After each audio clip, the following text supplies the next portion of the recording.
got a theory real quick. I posted this on Twitter like a couple weeks ago, and I might be wrong. Like, y'all are ladies, so y'all could tell me if my theory was wrong. But I had a theory that I think that the women cheat, or there's three different ways that, or three different things that a woman would do after somebody cheats on her. You're either going to go cheat in revenge and not say anything, like you're going to be like, yes, cheat back, but not say anything. You're going to break up with him and then go fuck his friend, or you just do nothing. You're just like, you know what? He went and fucked somebody else. I'm not vengeful, and I also don't I don't care. Like, fuck it. Like, whatever, dude. Like, would y'all say that that's the three different things that a woman does if she gets cheated on, or is there a fourth thing that a woman would do when she gets cheated I on? didn't know girls go fuck their friends. I've definitely had seen instances honestly, where like I've been in the situation. Like that is weird. That's honestly weird to me. That's kind of disgusting. And honestly, that's not in my morals. Morals and values. It is what it is. It depends on how. I've never done it really before. Like that guy I've never done it before. But if that nigga was extra fine and that man did me dirty, I don't give a fuck if that was your friend or not. It depends how dirty it was, right? I don't give a fuck if that was your friend or not. Especially if we weren't in an actual relationship. You just somebody I was fucking with, and then you did me dirty. Oh yeah, if it was a fuck boy. What makes him off limits? Yeah. Yeah, but say like you dated the guy for like years. Like, say y'all dated for like 2 or 3 years. Y'all aren't married, okay? But y'all have been dating for 2 or 3 years. You're expecting to hopefully get married soon. Like, see, that's different though. You're not gonna go fuck his best man. So like, so what would you do if you got cheated on in that situation? Would you do any of those three things? Like, if you got cheated on, you were with the guy for 3 years. Engaged and shit. Not engaged. We're gonna say like it's right that point before you are about to get engaged. Like, what would you do? Would you want? I would probably. I'm more of a just leave type of person. Just be like, peace out. I've never like ruined anybody's property. I've never like, if you don't want to be here, you don't want to be here. Okay. What about you? I'm the same way. You would just leave them? What would you do? It's best to leave. What would you do? I think it depends on like, am I mad? Like, how do I feel about it? We're also gonna say this is a really high caliber guy. Like, you really want to be with him. Like, he's like, you really want to fucking get married. Like, I won't want to. You won't. I promise you, I will. That's not a turn off. After that, it's a straight the turn more it hurts, the more I might be reckless for a minute. I I might be a little mean. You might be a little mean. Yeah. Right. It's not worth like all the abuse. He should just end it after that point. It sounds like it's not worth it. Yeah, that's the main reason, because I'll never look at you the same again. Like, I can sit here in your face and act like we're still in a relationship, but in my mind, after you've betrayed that trust, I've checked out. Like, and I don't care if you trust me or not, or you know what I'm saying? Like, there's a certain, like, when you have that comfort and that trust in somebody, and you know they're loyal to you, you have that understanding that's kind of unspoken with that person, and once the trust is broken, it literally just kind of dissipates, and then it ends up being kind of like this weird shell of the relationship that y'all used to have. But it's kind of that looming fog. Oh yeah, it's not. Well, yeah, you don't love them anymore. Like, you fell out of love with them. I was on the Lapeef show last night. Like, it was called King Talk, and it's like, it's a big channel, and like we were talking a lot about the cheating stuff, and all the guys kept saying, she's gonna go cheat on, like, if you do it, she's gonna go cheat on you. And I'm just like, then she's a vengeful bitch. I wouldn't want to be with her anyways then. Like, if she's the type where like her first reaction is, I have to go get revenge sex if you did this, she's a whore. But also some girls, it's like, that's the only way I'm gonna be able to stay, is if I do it too. Also too, like, that's what I was about to say. So that's retarded. crazy. I have a question for the panel. I wouldn't do it. I have a question for the panel. What's up, bro? Who do you believe cheating hurts more as far as status goes? Women or men? Unfortunately, women. Yeah, for sure. If we cheat in a relationship, we're definitely looked way more down upon than a man, because obviously you guys think it's natural, and that's what you guys do. Oh, we don't think, we know it is. That's what you Who guys thinks it's natural? Like men? Men, yeah. It's natural for them. Whose they do status it does they it hurt have more? to. Whose status does it hurt more? Ours. It hurts the woman's status more? What do you think? We're looked at as like, kind of like, you know, if you are the bitch that cheated on your husband, you're a hoe. You're that bitch forever. Like, you're not gonna live. You're always gonna be. But I also feel like it's talked about in men. Like, you know, it's honestly kind of seen as a normalized thing to see men cheat. Exactly. All the time. Yeah. Okay. What do you think? What was the question? But not that I want. What was it again, Julian? Whose status does it hurt more? Cheating. When it comes to like status, what do you mean exactly? Because when it comes to like, as far as to their peers and family. Yeah. I would say the man, honestly. Because you can't keep her straight. You are based. Yeah. What do you think? You know, don't even have like a relatable experience for that, really. I want to say the man, but it never ends up that way. Yeah. What do you think, Julian?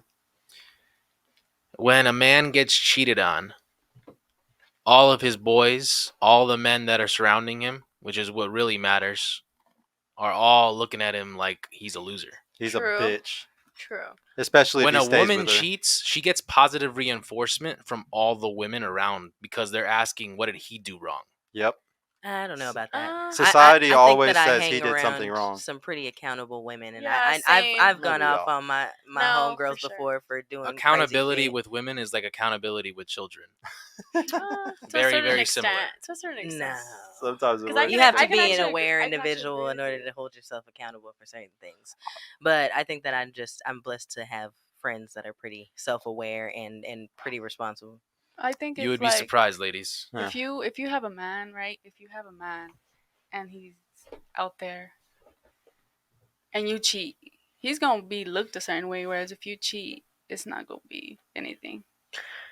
I feel like if a man, yeah, like, but I feel like if a man cheated, I feel like friends, because y'all talking about the women's, right? But like now in a man perspective, if they were to cheat, I feel like the friends would probably be like, what the fuck, like turning him up. Like I don't know. I just feel like they would probably As long as applaud the him. bitch is batter, it doesn't matter. They're gonna be like, basically. who the Fucking drop bars on us, dude. Jesus Christ. That's the quote for the ages. No, I want to ask ladies, do you like do you know what hypergamy is really quick? Do you know what hypergamy is? Actually. You know? I've talked about it on the show. Do you remember? no. No? Do you know what hypergamy is? I've heard of it. You know what that is? Hypergamy is that hypergamy. women like to date across and up social hierarchies. So, like a guy, he's a millionaire. He can date down to a McDonald's worker. Like the Oh. kings have always dated down to Yeah. peasants, and women have always been able to date up in that same form. So I wanted to ask. Do y'all think that hyper and well, I'll explain really quick why y'all are hypergamous. It goes back to the baby thing because if y'all would have had a baby like 5,000 years ago and you weren't hypergamous, you weren't looking for a provider and a protector, you and your baby were gonna die. There was nothing that was gonna keep y'all alive because of the Poverty. whole pregnancy and everything. Poverty. Yeah, like you were fucked, especially when we were fucking borderline living in jungles and shit. Mm. So like that's why hypergamy is such a big deal. And I don't get guys. Hypergamy is the best thing ever because it makes guys better men too. Like we have to always fight to be better to keep our girls wanting to be with us. Because if I sat there and wanted to be a bum all day, then my woman, her hypergamy could kick in at some point and be like, I want a better man. There's better options out here. I will go to someone better. You know. But I want to ask, do you think that men can use your hypergamy against you? So y'all want that protector and provider. Can a guy take advantage of the fact that you want that and use it against you? Yeah. How? Do you know a way like how he could use that against you? I mean, I think it goes back to ego. Like that's where the value is lost in a high value man. And then you start looking for quality. Okay. What do you think? How can the hypergamy be used against you? Your need for a provider. That's when a guy says like, "Oh, you're nothing without me."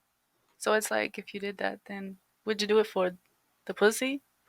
I'll give you all a better example in a second. But yeah, what do you think? Yeah, How can it be used against you? Yeah, I was about to ask, like, describe it more in depth. Well, here I'll explain.